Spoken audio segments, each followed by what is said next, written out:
So, you have a wonderful writing task this week about writing a story with developed characters in it. And I just wanted to talk to you a bit about that, because I know that for lots of you, writing the wonderful story, the sort of main bit, is the easy bit. I mean, it's what comes next that's difficult, and a lot of you aren't necessarily spending a huge amount of time on that what comes next step. I'm talking, of course, about editing. Editing is where you've written your first draft of your story, but then you go back really carefully and you look at it and you make changes. And when I say you make changes, I'm not talking about like adding a comma and a capital letter here and there, although that's included. I'm talking about doing lots, like really going back into it and working hard at starting off with something and really making it better. Right.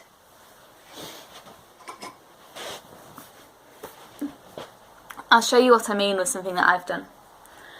Once upon a time, there was a dragon whose name was Hepzibah. She was grumpy and was always setting fire to anyone who tried to be her friend.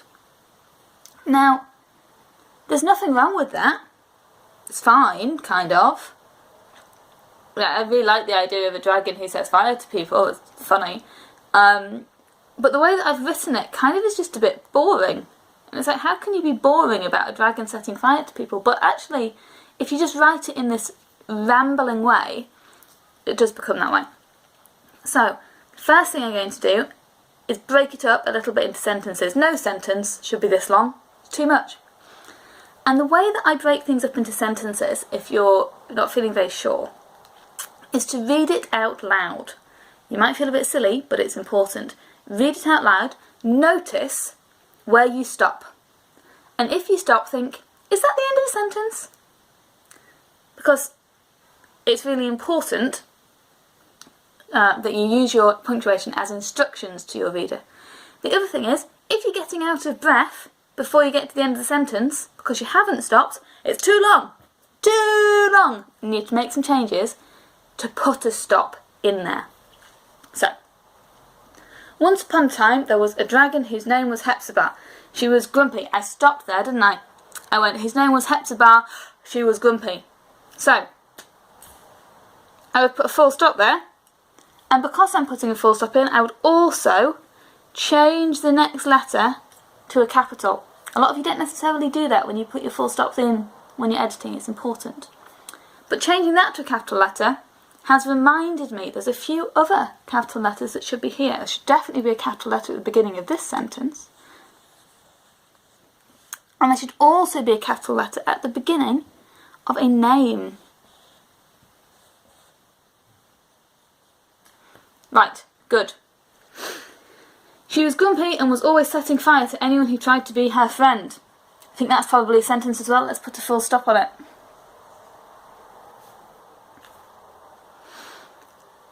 But I don't stop there, because all I've really done is put two full stops in and change some capital letters. That's not enough to up-level this, really. So I would go back again. Once upon a time, there was a dragon whose name was Hepzibah. I think whose name was Hepzibah is kind of too wordy. I think it's a bit clunky. So I'm going to take it out and just put there was a dragon called Hepzibah.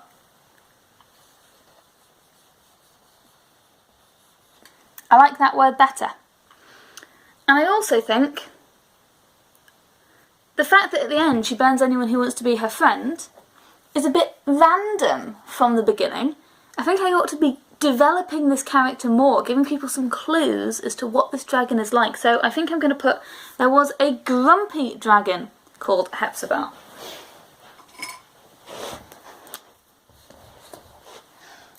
Because I like that word, grumpy.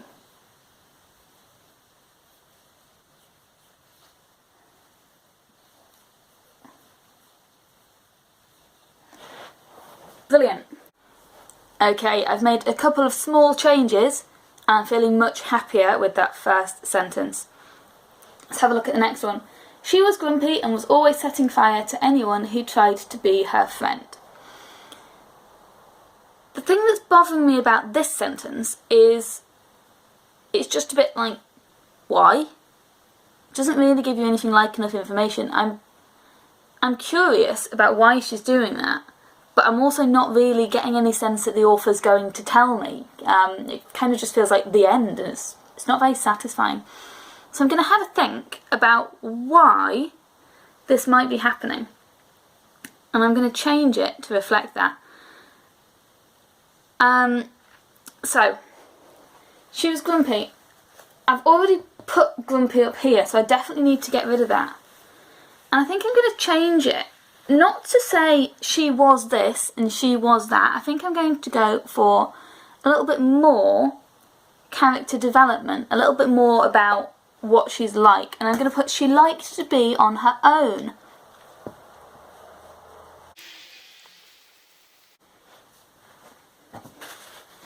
She liked to be, and I'm just going to squeeze alone in there because we don't have to edit neatly. You can always go back and tidy it up at the end. For some people, the pressure to keep your work neat is stopping you from doing this editing stage, and it's much more important to edit than it is to be neat, in my opinion. She liked to be alone. Okay, this is good. We're starting to build up a bit more sympathy for Hepzibah. Like, all of a sudden it's like, well, sometimes I like to be alone. I can maybe understand this a little bit more. It's a bit... that character's starting to become more developed. And she was always setting fire to anyone who tried to be her friend. Again, I think I still want more information. What's the link between those two things? And I think I'm going to make Hepzibah have done something quite sensible. I'm going to say about her home, because I think her home tells us a lot about her personality. So she liked to be alone. I'm going to have to get rid of this to make room. She likes to be alone. I'm going to put so. I'm going to use that connective so to make sure the two ideas are linked. It's not just like she liked to be alone. She moved to a cave at the top of the mountain. I'm going to put she liked to be alone, so she moved to the cave at the top of the mountain. And that's telling us that liking to be alone and where she lives are linked together. So connectives are really important for that. So it wouldn't have to be so, you could use therefore, but linking to your two halves of the sentence together, really important.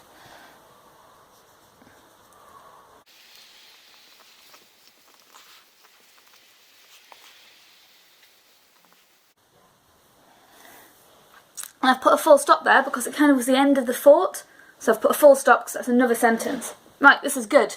Starting to know a little bit more about Hepzibah. But we've lost the part where she sets fire to people, which was why I liked it in the first place. So I need to make sure that I put that back in. And I think this is quite a long sentence with she liked to be alone and she moved to a cave at the top of the mountain. That's quite a long sentence with two different ideas in it. So I think I'm going to make the next sentence short, because that gives me a sense of there being a different pace throughout the story. She set fire to anyone who came near.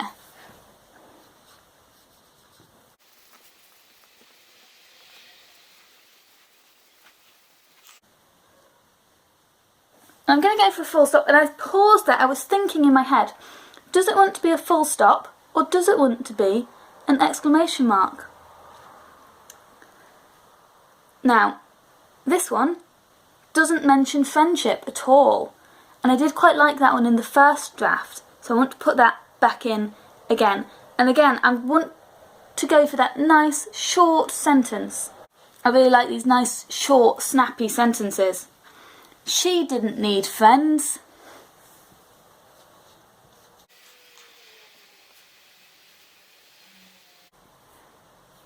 And I am going to give that one an exclamation mark because I want the person who's reading it out loud almost to like shout it a little bit.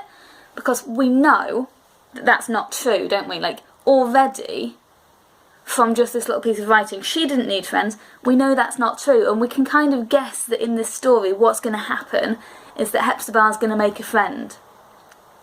So, let's have another look at the whole thing together. Once upon a time, there was a grumpy dragon called Hepzibah. She liked to be alone, so she moved to a cave on top of the mountain. She set fire to anyone who came near. She didn't need friends. Okay, it's good. It's got a bit more pace to it. It's got a bit more character to it, starting to understand a little bit more about Hepzibah. But I've noticed there kind of isn't any wow words in there. I mean, Grumpy's okay, but there's not really anything that's like special word-wise in there. So, what could I put in? What wow word could I include to make this that bit more exciting? And I know that I'm not going to put it in these two sentences at the end that I deliberately made really short. But I noticed that when I put she moved to a cave on top of the mountain, there's not really any description in there at all. So I think I'm going to put she moved to an isolated cave. Now that is a good word, and it gives you loads more information. It's not just a random good word.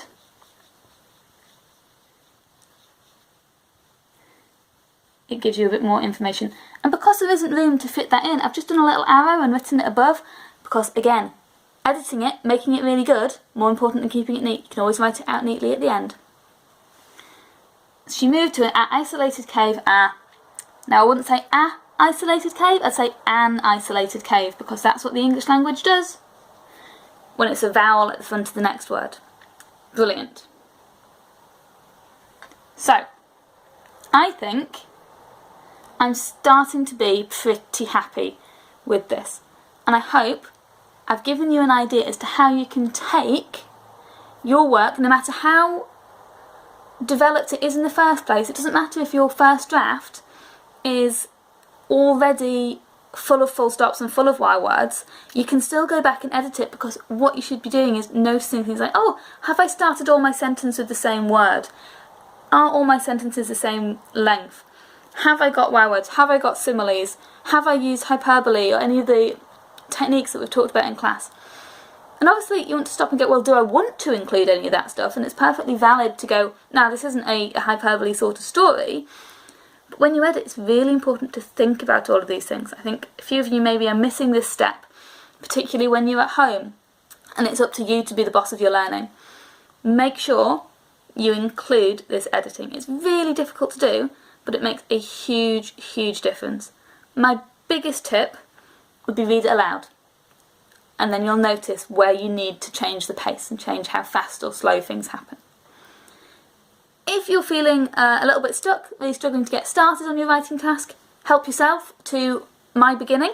You're very welcome to use Hepzibah and her isolated cave. Speak to you all soon, guys. Bye-bye. As I was just editing that video together, I realised I've made a huge mistake. I've put, once upon a time, there was a Grumpy called Hepzibah. That's silly. Let's add in the word dragon. But, seeing as we're here, I'm having to make that change. I think it only goes to show another really big tip.